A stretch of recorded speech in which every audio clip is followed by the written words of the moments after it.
ដែលសំខាន់បំផុតដែលគណៈបករបស់យើងអាចរៀបចំរចនាសម្ព័ន្ធក្រៅអំពីការយោគយល់ការសាមគ្គីគ្នាដោយសារតែអ្នកស្រឡាញ់ប្រជាធិបតេយ្យដោយសារតែប្រជាពលរដ្ឋដែលគ្រប់គ្រងប្រជាធិបតេយ្យដោយសារតែអ្នកប្រជាធិបតេយ្យនៅជុំវិញពិភពលោកបានមើលឃើញយ៉ាងច្បាស់អំពីប្រវត្តិរបស់គណៈបកកម្លាំងជាតិអំពីឫសគល់របស់គណៈបកកម្លាំងជាតិអំពីការកំណត់គោលដៅរបស់គណៈបកកម្លាំងជាតិហើយអ្វីដែលសំខាន់បំផុតដែលគាត់គ្រប់គ្រងទាំងអស់ដោយសារគាត់មើលឃើញថាមានតែគណៈបកកម្លាំងជាតិតែមួយគត់ដែលជាអ្នកបន្តនៅស្មារតីដើមនៃអ្នកតស៊ូដើម្បីប្រជាធិបតេយ្យនៅក្នុងប្រទេសកម្ពុជាប្រយោគព្រះរាជាណាចក្រកម្ពុជាគណៈបកកម្លាំងជាតិជាក្តីសង្ឃឹមតែមួយគត់របស់ប្រជាពលរដ្ឋខ្មែរដូច្នេះកត្តាទី1ណាដែលយើងទទួលបានជោគជ័យមកពេលនេះគឺកើតឡើងដោយសារតែការសាមគ្គីភាពឯកភាពផ្ទៃក្នុងរបស់យើងទាំងថ្នាក់ជាតិទាំងថ្នាក់មូលដ្ឋានទើបយើងជោគជ័យថ្ងៃនេះជំហាន3របស់យើង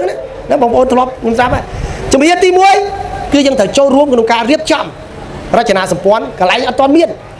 ណាឲ្យមានទៅហើយណាឧទាហរណ៍ថាឥឡូវបងប្អូនមិញថា11ឃុំបាន8ឃុំអញ្ចឹងមានថាបងប្អូនរៀបចំបានហើយ8ហើយនៅសល់3ទៀតអញ្ចឹងបងប្អូនត្រូវរៀបចំផែនការរៀបចំ3ឲ្យចេញជំហានទី1ជំហានទី2ពេលដែលរៀបចំតំណាងរៀបចំបានរចនាសម្ព័ន្ធហើយគឺបងប្អូនត្រូវតែពង្រឹងស្មារតីរបស់គាត់ពង្រឹងនៅគេហៅថាសមត្ថភាពរបស់គាត់ពង្រឹងនៅការជឿជាក់របស់គាត់ហើយកុំភ្លេចពេលដែលគាត់រឹងមាំពេលដែលគាត់ជឿជាក់ហើយយើងត្រូវតែរៀបចំផែនការឲ្យគាត់ពង្រីកនៅរចនាសម្ព័ន្ធអានេះគឺជាកិច្ចការជំហានទី2របស់យើងហើយជំហានទី3គឺជាជំហានដែលសំខាន់បំផុតគឺការគ្រប់គ្រងរចនាសម្ព័ន្ធការគ្រប់គ្រងរចនាសម្ព័ន្ធនេះសំខាន់ណាស់បងប្អូនដោយលោកគ្រូគាត់តែមានប្រសាសន៍លេងអញ្ចឹងថាតាក់ទងមានស្នេហាវាស្រួលទេណាប៉ុន្តែអាការពារស្នេហាឲ្យគង់វង្សគឺវាលំបាកយ៉ាងណាមិញយើងក៏ដូចគ្នាដែរយើងប្រម៉ែប្រមូលការគ្រប់គ្រងវាជារឿងលំបាកមួយហើយប៉ុន្តែអារក្សានេះដើម្បីឲ្យនៅមួយកន្លែងនេះហើយដើម្បីបរិទ្ធថែមទៀតគឺជារឿងលំបាកអញ្ចឹងការដែលយើងធ្វើការគ្រប់គ្រងនេះមេដឹកនាំទាំងអស់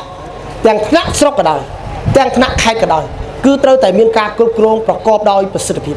គឺការគ្រប់គ្រងបែបមនោគមវិជ្ជាការគ្រប់គ្រងក្នុងនយោបាយណាមិនមែនជាការគ្រប់គ្រងរបៀបរស់ស៊ីទេមិនមែនជាការគ្រប់គ្រងរបៀបនៅក្នុងមន្ត្រីរាជការទេហើយក៏មិនមែនជាការគ្រប់គ្រងរបៀបនៅក្នុងសង្គមស៊ីវិលដែរគឺគ្រប់គ្រងរបៀបមនោគមវិជ្ជាព្រោះនៅក្នុងស្ថាប័នផ្សេងណាស្ថាប័នរដ្ឋប្រឡងបានជាប់ស្ថាប័នទៅធ្វើគ្រូបរិញ្ញាបត្រតយើងប្រឡងជាប់បានទៅធ្វើគ្រូបរិញ្ញាបត្រទៅធ្វើអង្គការសង្គមស៊ីវិល NGO ត្រូវការចេះភាសាអង់គ្លេសត្រូវការចប់មហាវិទ្យាល័យបានទៅធ្វើបានទៅធ្វើការស្អីទៀតក្រុមហ៊ុនតោះតែយើងចេះជំនាញតោះតែយើងរៀនចប់អញ្ចឹងការគ្រប់គ្រងអ្នកចេះអត់ឲ្យពិបាកទេអត់ពិបាកទេបងប្អូនយើងមានតែផែនការរបស់យើងពួកគាត់អនុវត្តប៉ុន្តែការគ្រប់គ្រងនៅក្នុងនយោបាយណាបងប្អូនទៅចាំគឺគ្រប់គ្រងធនធានមនុស្សតាំងពីថ្នាក់ខ្ពស់បំផុតរហូតដល់ទាបបំផុតតាំងពីអ្នកដែលរៀនចប់រហូតដល់លើសបណ្ឌិតរហូតដល់អ្នកដែលក៏អត់ចេះអក្សរ